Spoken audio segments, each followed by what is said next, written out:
Hello, folks. Welcome to Math 106, Basic Algebra and Trigonometry.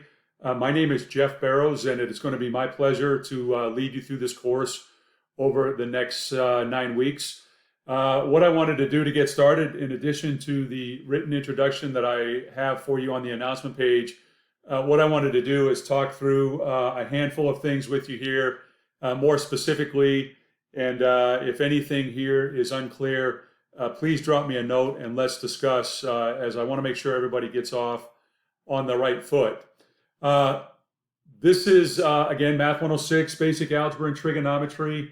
In terms of prerequisites for this course, there's not much here that we require. This is a good opportunity for those of you who may have not had a math course in a while to knock off a little rust and get regrounded before you head into pre-calculus and calculus. So we're really focused on foundational ideas and concepts, obviously with a little bit of problem solving to go along with that. So in terms of what I would consider to be kind of the keys to your success in the course here, obviously right up front, please make sure you read the syllabus carefully.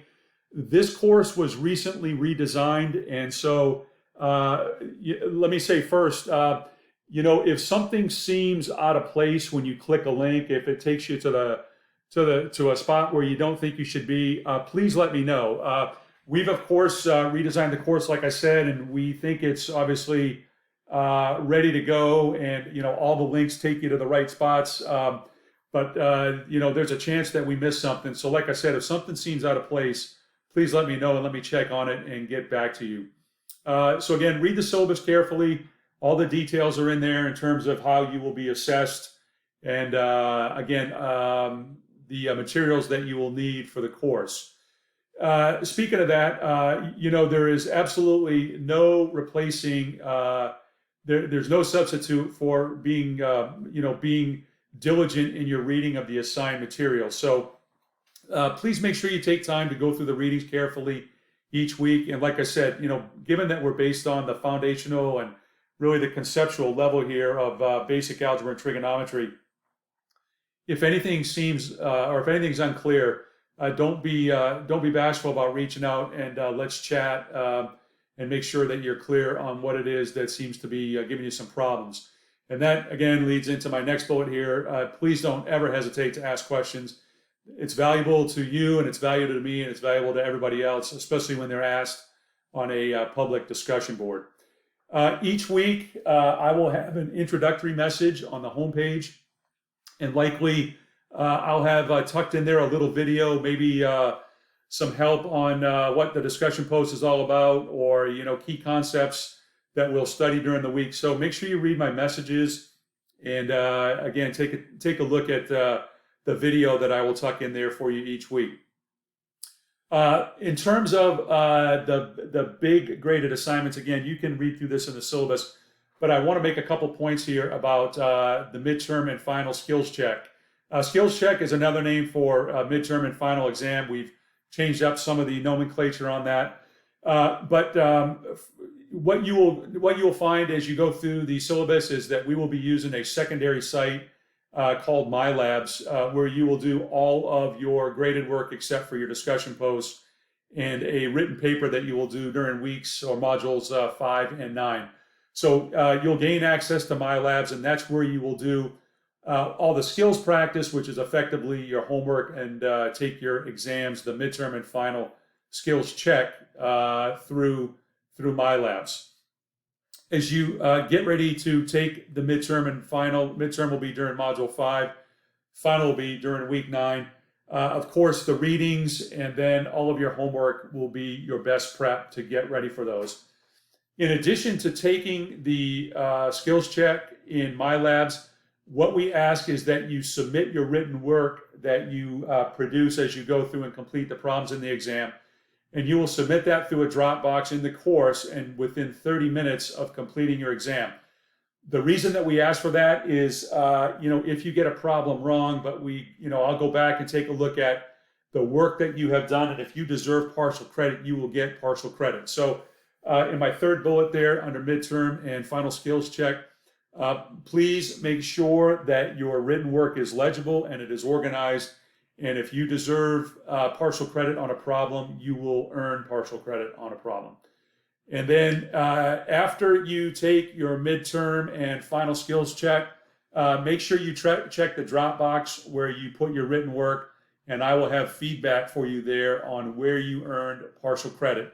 And of course, if there are any questions on how I graded your skills check, don't hesitate to reach out. We can certainly have that discussion, and I will always resolve those questions in your favor if warranted. So don't ever be hesitant about reaching out about any grade, whether it be an exam grade or anything else. Finally, discussion posts.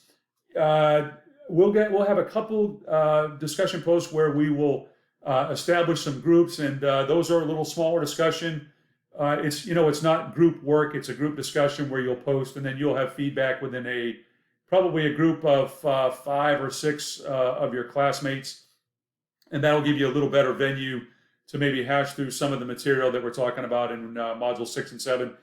Every other week, 1 through 5 and 8 and 9, there will be an individual post with modules 5 and modules 9 where we have our skills check.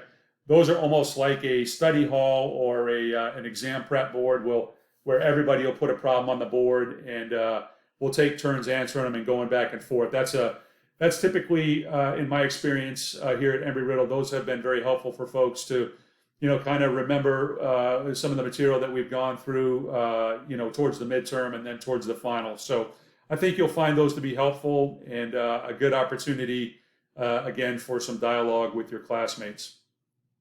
And that is my final point here on the discussion post. I ask that you please take advantage of these discussion posts. Obviously, we don't get any face-to-face dialogue here in the course since we're doing it online. So the discussion posts are really a good opportunity for you to have some dialogue with your classmates and, listen to your classmates explain something a little differently than maybe I would do it, or the book or a video that you may look at. And it's always nice to have alternate explanations of these materials to help you with your comprehension. So maximum participation in the discussion posts is absolutely encouraged. Let me close by saying again, Math 106 is really an opportunity for everybody to get regrounded in the material, and I expect there's going to be some of you that haven't had math for a while, and that's absolutely fine. I'm sure that there's some of you out there that say, "Wow, this is just another math class that I don't want to take." But here at Embry-Riddle, where obviously there is an emphasis in the STEM field, math, foundational math, especially, is going to be important to everybody. So let me just say this: what I would ask from everybody is, put your best foot forward and work as hard as you can. And you will learn the material. Like I said, if you need any help from me at any time, all you have to do is reach out and you will get whatever help you need. And I typically find that, hard work produces learning, and learning produces fun. And, fun or success. And so I say, let's have fun. And that's always my mantra when I start a class with a new group of students is, I'm here to have some fun, and maybe we'll learn some math along the way. You just kind of half-heartedly say that, but I definitely want everybody to have fun, and we'll all work hard, and that will produce the results that I think everybody is looking for. So once again, I want to welcome everybody to the course. I'm looking forward to going through this. This will be my first time going through the new course. I've taught this course for 4 or 5 years now. It was it might have been redeveloped once in that time, but so this will be my first time through with you all in the redeveloped offering here. So I'll look forward to that. And like I said, if anything seems out of place, let me know and I'll get that fixed up for you. Once again, welcome, and I look forward to the next 9 weeks with you. Take care.